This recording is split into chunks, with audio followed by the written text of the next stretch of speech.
If you have ever called json.loads on an LLM response and watched it blow up with a JSON decode error, you're not alone. The standard approach to getting structured data from a language model is some combination of prompt engineering, regex extraction, and retry loops, and it works right up until it doesn't. You get missing keys, you get extra markdown fences, you get the model deciding to add a friendly explanation before the JSON. Today we're going to eliminate all of that. OpenAI Structured Outputs use constrained decoding at the token level to guarantee that every response matches your schema exactly. We will integrate it into a real pipeline using Pydantic, and by the end you'll never write a JSON retry loop again. The core issue is that language models generate text one token at a time and they have no built-in concept of JSON validity. When you ask a model to return JSON, you're relying entirely on the model's ability to follow your prompt instructions. Most of the time it works, but most of the time isn't good enough for production. You'll see truncated output if the response hits the token limit, you'll see the model wrapping the JSON in markdown code fences, or you'll get a string where you expected an integer. The typical fix is to wrap everything in a retry loop with validation, but that adds latency and doubles your API cost on every failure. Structured outputs work at the token generation level through a technique called constrained decoding. Here's the idea. Before the model samples each next token, the system checks which tokens would keep the output valid according to your JSON schema, and it masks out everything else. So if the schema says a field must be an integer, the model literally cannot generate a string token in that position. This isn't prompt engineering, and it isn't post-processing validation. The constraint is applied during generation, which means the output is guaranteed to match your schema.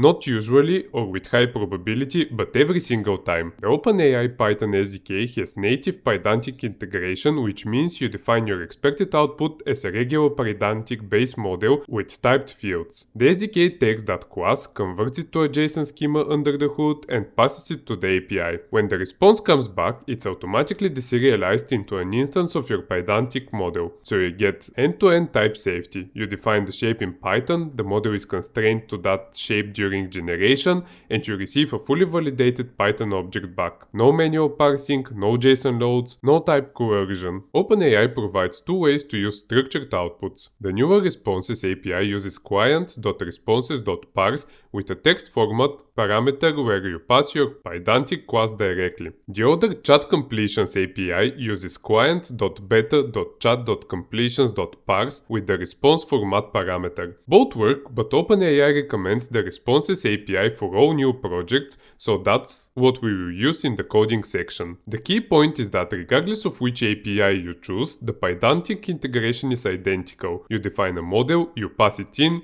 and you get a parsed object back. There are a few constraints to know about before you start building. First, every field in your schema must be marked as required. If you need a field to be optional, you define it as unique string none, with a default of none, rather than using optional alone. Second, additional properties is set to false automatically, which means the model cannot add extra keys to your response. And third, the very first API call with a new schema takes slightly longer because OpenAI needs to process and cache the constraint graph. Subsequent calls with the same schema are fast with no additional latency. These are minor trade-offs for guaranteed schema compliance. Alright, that covers the theory. Now let's build a real pipeline that extracts structured data from unstructured text using structured outputs. We will define our Pydantic models, call the responses API, and handle edge cases like refusals. Let's start by setting up our project. We start by creating a new folder and moving inside of it. Then we create a new Python virtual environment and we activate it. We also install OpenAI and Pydantic as dependencies. The next step is to create our main.py file. Here we start with our imports. We bring in OpenAI from the SDK and base model plus field from Pydantic. Field lets us add descriptions to our schema fields, which actually helps the model understand what each field expects. Then we initialize the client. By default, it reads your API key from the OpenAI API key environment variable, so make sure that's set. We also define the model we want to use. GPT-4o is the recommended choice since it has full structured outputs support. Now we define the schemas that describe exactly what we want back from the model. Let's say we are building a pipeline that extracts structured information from job postings. We create an extracted job model with fields for the title, company, salary range, required skills, and whether the position is remote. Notice how we use field with a description argument on each field. These descriptions get embedded in the JSON schema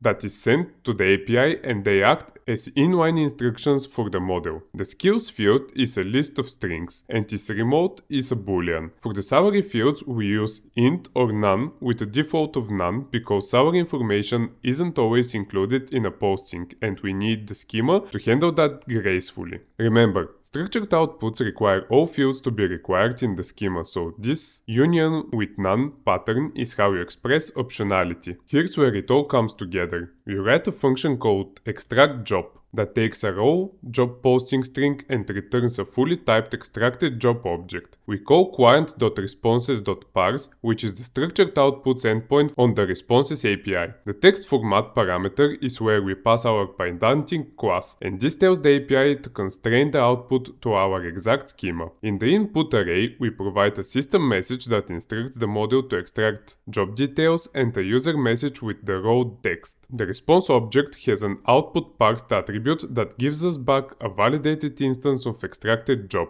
Notice there's no json.loads, no try except block, and no retry logic. If the response comes back successfully, it's guaranteed to match our schema. There is one edge case we need to account for, and it is refusals. Even with structured outputs, the model can decline to respond if it considers the request unsafe. When that happens, output parsed will be none, and the response will contain a refusal message instead. So we should add a check before accessing the parsed data. This is a single guard, but it's important for production code because if you try to access fields on none, you'll get an attribute error, and that's much harder to debug than an explicit refusal check. In practice, refusals are rare for data extraction tasks, but it's a good habit to handle them. Let's see everything end to end. We create a sample job posting as a raw string, intentionally messy, the way real postings tend to look. Then we call our extract job function and print the result. When you run this, you'll see a clean typed Python object with every field populated correctly. The salary fields are integers, the skills are a list of strings, and isRemote is a proper boolean. No parsing, no validation code, no retries. That's the entire point. Now it's time to test it. In your terminal, type python main.py and run it. And here is our formatted output. Let's check if everything is okay.